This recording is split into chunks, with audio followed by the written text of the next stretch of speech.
د ملي مقاومت جبهه په تاجکستان کې له طالبانو سره خبرې کوي. په سلامونو مو هرکلی کوم. زموږ یوټیوب چینل ته پخیر راغلی. که غواړئ په بشپړه توګه معلومات ترلاسه کړئ نو ویډیو راسره تر پایه وګورئ.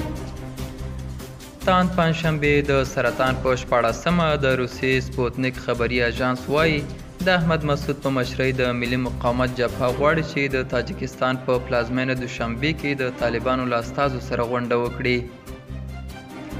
د اژانس پر اساس تر اوسه پورې د دې غونډې نیټه څرګنده نه ده، خو په پام کې ده چې له طالبانو سره په دې ناسته کې ټول 50 تنه د ګوندونو استازي، مخور، سیاسي او ټولنیز شخصیتونه ګډون ولري.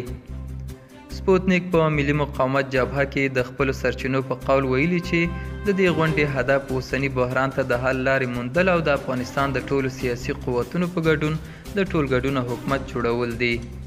په همدې حال کې آسیا پلس خپرونې د سپوتنیک د راپور په اړه په تاجکستان کې د افغانستان له سفارته معلومات غوښتي، خو سفارت ویلي چې په دې باب معلومات نه لري. د تاجکستان د بهرنیو چارو وزارت هم په دې اړه معلوماتو له لرلو انکار کړی دی.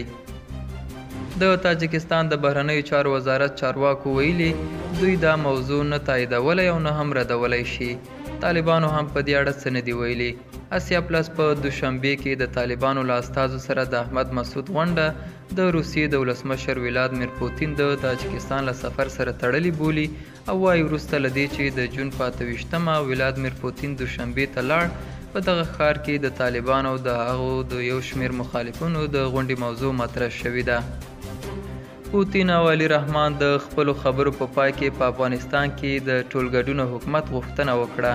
د احمد مسعود په مشرۍ د ملي مقاومت جبهې د روان لمریز کال په لومړیو کې په پنجشیر او بغلان ولایتونو کې ځینې خوځښتونه وکړل، خو اوس داسې معلومیږي چې طالبان وتوانېدل د دې جبهې مقاومت وځپي.